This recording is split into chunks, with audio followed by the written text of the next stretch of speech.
Mr. Mark Anthony Panganiban. Good morning. Good morning. Okay, here's my question, no? If you were to remove one of the three branches of the government, will it be the judicial, legislative, or executive branch, and why? Again, okay? If you were to remove one of the three branches of the government, will it be the judicial, legislative, or executive branch, and why? ML Tukay, your timer starts now. The three branches of the government creates a structure that makes and form the government that we have now. It maintains peace and order. However, since the question is asking, I will be removing the executive. And what I'm going to do is to disseminate the power in every single islands. Luzon, Visayas, and Mindanao should have their own leader or what we call president. In that way, we can lessen corruption and we can make sure that all of the programs of our government will be disseminated to each and every single islands of the Philippines. We have seen a Manila that has been making this city great again. We deserve a Philippines. Thank you so much. Mesa, first of all, congratulations and you're so pretty. Thank you very much. I'm a fan. Hindi naman kita masisisi. Apakayabang pa rin kahit umaga na, no? Well, anyway, your question is, sinong gumawa ng bangs mo? No, hindi yun. Mali, sorry. The question here is, pasabog yung mga questions natin dito, parang thesis, no? Diba? Okay. Nakakaloka. Would you rather accidentally be responsible for the death of a child or accidentally be responsible for the deaths of 3 adults? Again, I am going to repeat the question for you, my little ladybug. Would you rather accidentally be responsible for the death of a child or accidentally be responsible for the deaths of 3 adults? Your timer starts now. Thank you very much. I'd rather choose to save or to pay the debt of a child simply because we are all adults. We know how to earn money. We know how to survive in this community. However, with those child, we can actually put that on education so they can learn how to earn money as well, how to be responsible, to have a financial literacy in here. And also, I would like just to introduce that if I will help that child, the child will also look at me as an inspiration that I help him and he will help someone in the near future. Thank you very much. Number 7. Akala namin candidate. Kaya na magkamalang kong candidate. Oo. Si Direk Yan, Director ng Youth Bureau. Hello, candidate number Miss Billy. Yeah. Okay, my question is, would you rather be the first person to explore a planet or be the inventor of a drug that cures a deadly disease? Again, would you rather be the first person to explore a planet or be the inventor of a drug that cures a deadly disease? Your timer starts now. Candidate number 8 from Tarlac. Basta siya yun. Timer starts now. Exploring a planet would definitely allow me to earn so many money. However, curing disease that does not have anything or anything that would help that person to be cured is going to be very beneficial, not just for me, but also for the humanity. I would prefer to cure a disease that is something that is not yet discovered. It's because I firmly believe that allowing people to live because they have that option is something that we wish to see from humanity. And I hope that people would always choose something that was beneficial for humanity. Thank you. Thank you so much, candidate. I do tutoring online. I teach Chinese students. I cannot say the actual program or the name because they don't want. So ayoko na rin sabihin kasi baka matagal ako sa trabaho, di ko masuportahan yung family ko. That makes sense. But aside from that, I also teach Chinese businessmen on how to communicate in English so that Yes. they'll be able to expand their business globally. So thank you so much, dear judges. Magandang gabi po. Wala pa. ESL tutor. Pero bago ang lahat, sino ba yung nagpapausok dyan? Sakit na ng mata ko, ha? Woo! Yes. And, ready ka na? Ready ka na? Minsan. Because you are a tutor of a Chinese people, you will translate your answer into Mandarin. Yes. Charot lang. Parang bagay yung nihaw, kasi umuusok parang may nihaw dito sa gilid, eh. Nihaw, inihaw. Oo, di ba? Xin chao. Ay, hindi ka mag-joke ng ganyan, baka magkaroon tayo ng pulang ilaw dito. Correct. Kinakabahan ako. Of course, mahal natin lahat ng klase ng races. Yes. And everyone is the same despite your race or gender. Whether you're a man or a woman. Pare-pares lang tayong mga tao. Respeto lang talaga, di ba? Yun naman Correct? yun din naman ang purpose ng Pride Month, di ba? Kung anong pinupush natin. And your judge is... Bulag yung ilaw na dilaw, no? Ang sakit sa mata din. Literal na bulag. Totok na totok, eh.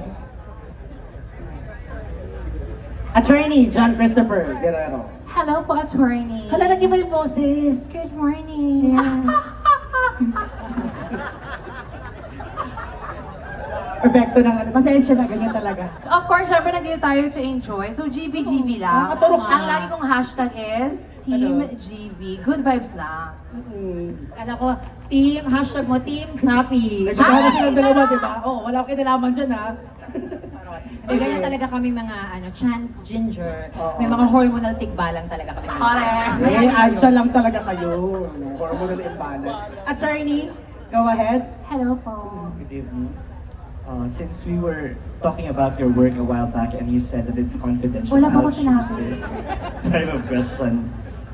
Would you rather have a horrible job but be able to retire comfortably in 10 years, or have your dream job but have to work until the day you die? Come again? Okay. Would you rather have a horrible job but be able to retire comfortably in 10 years, or have your dream job but have to work until the day you die? That is actually the story of every breadwinner, especially the LGBT. We work tirelessly in our jobs so that our parents and our siblings will be able to retire comfortably and be able to go to school. I would rather have a horrible job so that I will be able to support the needs, the physiological needs of my family members. Because as they say, as an LGBT, we always stand forth to sacrifice our life for the needs of our families. Because at the end of each day, we are here in this world to love and give support to every single individual. So mas gugustuhin ko pa po ang mahirapan kesa makita ang aking pamilyang nahihirapan. Yun lamang po at maraming salamat. Thank you so much! Yun naman talaga yung purpose ko. Yun yung purpose ko talaga. Kamusta ka? Yes. Well, I'm moving on. Oh! Getting better now. Yes. Moving on from what? Yeah, just for the information of everybody, I was a victim of fire. I lost everything. I lost my home, my three fur babies, like everything. And Yes. it's just like a month ago when it happened. And I'm still in the process of moving on. And regardless of what I've been through, this is not the end of everything anyway. And I am a testament that God is with us. So for everyone who's going through some of the darkest days of your life, do not give up and put God at the center of your life. We are really glad for that insights and realizations that you have in Tama. life. Paano natin susundan yun? Paano tayo mag-judge? Actually, I remember Kaya ayoko ng during the katawa. screening. Kaya ayoko ng katawaw, wow. Inaalala ko yung first Dito, oo. Dalawang beses na kami may connection. Kasi nung screening, tinanong ko siya, kamusta ka? Sabi niya, yan yung tanong na hindi ko kayang sagutin ngayon. Diba, during the screening. Ngayon naman, nagkatawa-waw naman kami dalawa. May naalala na naman siya. Di kasalanan ko na. Diba? Alright, for your judge. It's your Pindot. time to shine, Cassie! This is your judge. Hala, pinatay nila yung ilaw. Salamat po.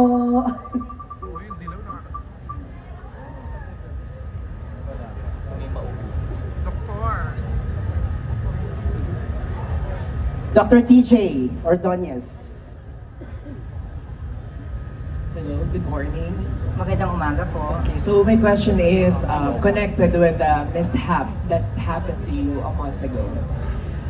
Would you rather control space or time? Again, would you rather control space or time? I would rather control time because that way I will be able to go back on the things that I would like to change, specifically with the darkest times of my life. Maybe for some it may be bad to go back in time because it will distract the equilibrium of life. But the option is given to me.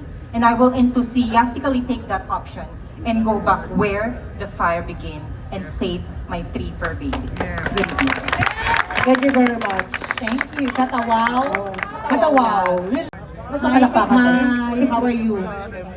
How does it feel that you are being called number one every time on every segment? Yes. Well, actually, it's so much pressure to be number one because you will be setting standard for this competition, but at least I'm your standard for this competition. Gutukin ko talaga yung Nagdindam ako kita ha. Ang ganda ng tanong ko sa'yo mamaya. Ano na yan, rehearsal yan. Oo. Alam mo na mamaya hatian na, anong sabi ko sa'yo. Sige, for the name of your judge.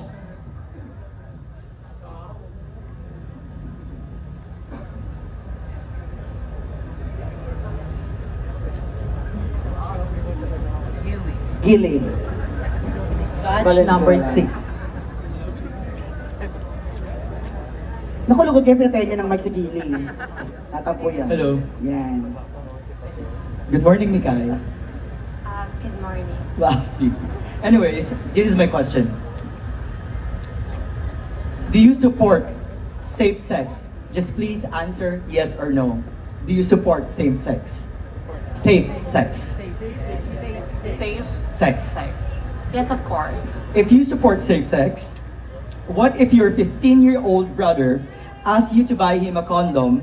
Would you buy him a condom or not? Again, sir.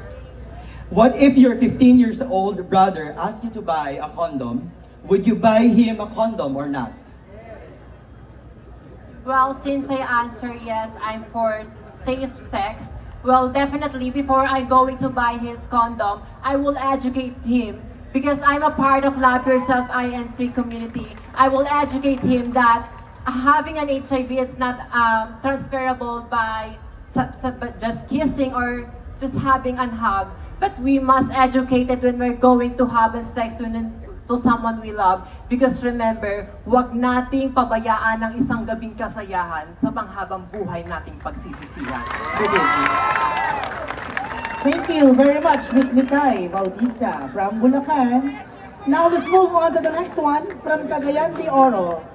Ayart. Sean Oh, Rani. grabe. Ang layo ng pinanggalingan ni candidate number 2 from Mindanao pa. Kaya nga ang mahal ng return ticket. Anong I mean yung round trip round trip ticket ticket? worth 15,000. Kaya sana man Ay, tabis din. Hello. Hello, Miss Anne. May bagay na bagay sa kanya yung pangalan niya, no? Heaven. Heaven. Ilang Kasi taon ka he na? looks like an angel. I am 18 years 18. old. Yeah, turning 19 this year. Anong ginagawa mo sa live? Well, I'm a student and also a worker wherein I join beauty pageants to survive and also to support my financial needs. And also I'm a TikTok affiliator wherein I sell beauty products like HRT and some of Pampa Press just to make a living. Gusto ko yun. TikTok affiliate.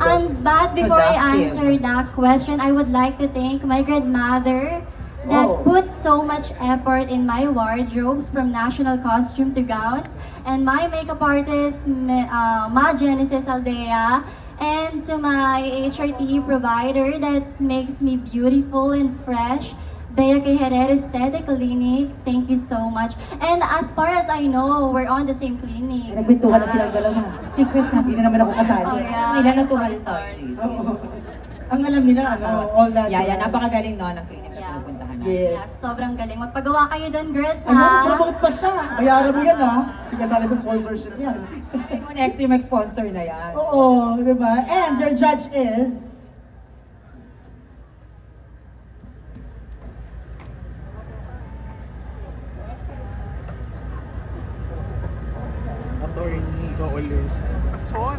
Attorney John Christopher Guerrero. Good morning, attorney. Good morning. And here's your question. Would you rather kill one innocent person or 5 people who committed minor crimes? I'll repeat. Would you rather kill one innocent person or 5 people who committed minor crimes? I believe that killing is one of the most bad things in this world. And if I'm going to give a chance, I will kill those 5 people who create a minor like that. And I will kill that person because I wanted to make justice for those people who killed. So in that way, we can lessen those killers in this world and we can create a more humane, more. That's with all. Thank you so much. Thank you. Kasi nang batiin niyo yung mga kabibayan natin, mga Bisaya na nanonood ngayong gabi sa ating live and of course yung ating mga nandito. Maayong gabi sa atong gwapo kaayo nga mga judges nga nagalingkod unta maluoy mo sa ako nga ikarga ko sa top 5. In Tagalog, magandang gabi sa napaka mga gwapo natong horado. Sana maawa kayo at ipasok na sa top 5. Maluoy jud mo para sa kinaugmaan ni Ring Bayot. Kaya nga, kasi wala na talaga akong pamasahe. Ay, wala ka na pamasahe? Yes, kaya Magpapaikot po kami ng sobre, ambagan po tayo para may pamasahe po siya, ha? Ay, ma'am, sure, hindi na po kailangan. Bakit? Kailangan lang po natin kausapin ang ating mga judges. Ay, hindi kasi sigurado. Diba? Yes, pero syempre nasa kamay ng mga hurado, pero nasa kapalaran mo naman. Correct. And speaking of Horado, ito yung iyong judge. Yes. Siya na lang nag-iisa. Boss, what's your question? Good evening, Miss CDO. How are you? Good evening, sir. I want you to know that you're so handsome. Baka biglang tumaas score mo, ha? More pa, baka tumaas daw. Do you love the Philippines? Of course. So if you love the Philippines, would you rather have a horribly corrupt government or no government at all? Once again, sir. One more time. Take it away. If you love the Philippines, would you rather have a horribly corrupt government, isang napaka-corrupt na gobyerno, or no government at all? So walang gobyerno at all. I would choose to have no government at all. Because as Filipinos, we are leaders in our own ways. And corruption is one of the greatest obstacles to our nation's progress. It robs resources from the people, weakens trust in leadership, and defends inequality. In the Philippines today, how we have witnessed how Ghost Project continue to affect millions of lives. And I hope that we Filipinos, as the election is approaching, we should vote for a leader who can be with us so that no one will suffer the sadness of poverty. Good evening. Thank you so much. Earlier, I was not expecting to be part of the top 5 and that top 10 rather, and that is also the same thing that I have experienced when I was called on the 18th spot during the screening. And thank you so much for all the judges. You appreciate and you recognized me, and I would like to take this opportunity to thank my mom who always supports me. And actually, my mom always reminded me na kahit hindi ka popular, kahit hindi ka kilala pagdating sa trans pageantry, just be yourself and it will definitely translate it to the judges. Yes. Tama. I have a follow-up question though. You've mentioned that you are not expecting to be part of the top 10 and then 18 on screening. Why is that so? Actually, I am seeing all of the, during the screening, we were all 46 candidates who were aspiring candidates to be part of this competition. And seeing them, veterana, popular, magagaling, magaganda, matatalino. And someone like me, I am just a teacher. I am just a licensed professional teacher, being myself and standing on behalf of those people who are not recognized and who once dreamed to become a beauty queen with a purpose. All right. Thank you. Take a deep breath because your judge is... Kuya, pumunta to. Narinig niyo ba? Yes. Binarang mo kasi. Chairman Your Attorney judge is Richmond C. Richmond Ong. C. Ong. Good evening, attorney. Good evening, Ms. Navotas. Kamusta? Bumabaha pa ba dyan? Actually, I am very much thankful to our congressman and our mayor, Chanco Brothers. They are working together in order to alleviate the flooding that is previously happening in our city. Yun ang galing Flood naman control. sumagot. Yes. But here's your question. Would you rather wear clown shoes every day or a clown wig every day? Clown shoes. Clown shoes, yung sapatos ng clown. Sapatos ng clown. Payaso, di ba sa Tagalog yun? Yes. Oh.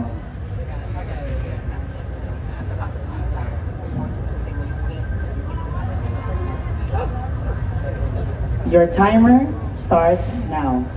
Mas nanaisin ko na pong suotin ang sapatos ng clown sapagkat naniniwala po ako na ang sapatos na ito ay magdadala sa akin tungo upang nang sa ganun mabigyan ko pa po ng kaligayahan, ng saya, ang puso at isipan ng bawat isa sa kabila ng nararamdaman at nararanasan na natin dito sa ating mundong ginagalawan. Nawa, ang pagiging clown ko, ang pagsusuot ko ng sapatos bilang isang clown ay maging simbolismo na ako bilang isang teacher at bilang isang guro, magiging inspirasyon na minsan may nagpasaya ay nagpangiti sa labi ng tao. Thank you so much. Thank you so Thank you. much.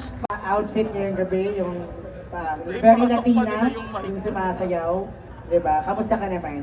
Honestly, this is a time for us to give thanks back to Manila and most especially our distinguished Board of Judges for allowing an amateur teacher showcasing our potential in this stage because we cannot deny the fact that majority of entered top 10 has a huge fan base.